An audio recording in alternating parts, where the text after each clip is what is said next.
हरे कृष्ण कृष्ण कृष्ण हरे हरे, हरे राम राम राम हरे हरे। संजय ने कहा, हे राजन, पांडु पुत्रों द्वारा सेना की व्यूह रचना देखकर राजा दुर्योधन अपने गुरु के पास गया और उसने ये शब्द कहे। तात्पर्य है, धृतराष्ट्र जन्म से अंधे थे। दुर्भाग्यवश वह आध्यात्मिक दृष्टि से भी वंचित थे। वह यह भी जानते थे कि उसी के समान उसके पुत्र भी धर्म के मामले में अंधे हैं और उसे विश्वास था कि वे पांडवों के साथ कभी भी समझौता नहीं कर पाएंगे, क्योंकि पांचों पांडव जन्म से ही पवित्र थे। फिर भी उसे तीर्थ स्थान के प्रभाव के विषय में संदेह था। इसीलिए संजय युद्ध भूमि की स्थिति के विषय में उसके प्रश्न के मंतव्य को समझ गया। अतः वह निराश राजा को प्रोत्साहित करना चाह रहा था। उसने उसे विश्वास दिलाया कि उसके पुत्र पवित्र स्थान के प्रभाव में आकर किसी प्रकार का समझौता करने नहीं जा रहे हैं। उसने राजा को बताया कि उसका पुत्र दुर्योधन पांडवों की सेना को देखकर तुरंत अपने सेनापति द्रोणाचार्य को वास्तविक स्थिति से अवगत कराने गया। यद्यपि दुर्योधन को राजा कहकर संबोधित किया गया है, तो भी स्थिति की गंभीरता के कारण उसे सेनापति के पास जाना पड़ा। अतएव दुर्योधन राजनीतिज्ञ बनने के लिए सर्वथा उपयुक्त था, किंतु जब उसने पांडवों की व्यूह रचना देखी तो उसका यह कूटनीति व्यवहार उसके भय को छिपा न पाया।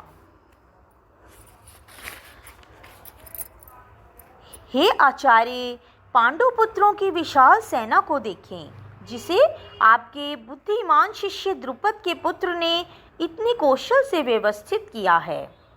तात्पर्य है कि परम राजनीतिज्ञ दुर्योधन महान ब्राह्मण सेनापति द्रोणाचार्य के दोषों को इंगित करना चाह रहा था। अर्जुन की पत्नी द्रौपदी के पिता राजा द्रुपद के साथ द्रोणाचार्य का कुछ राजनीतिक झगड़ा था।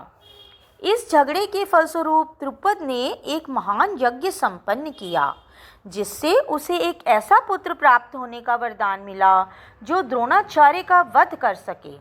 द्रोणाचार्य इसे भली भांति जानता था, किंतु जब द्रुपद का पुत्र धृष्टद्युम्न युद्ध शिक्षा के लिए उसको सौंपा गया तो द्रोणाचार्य को उसे अपने सारे सैनिक रहस्य प्रदान करने में कोई झिझक नहीं हुई।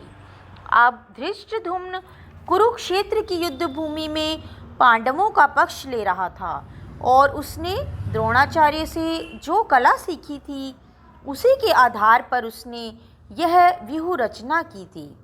दुर्योधन ने द्रोणाचार्य की इस दुर्बलता की ओर इंगित किया, जिससे वह युद्ध में सजग रहें और समझौता न करें।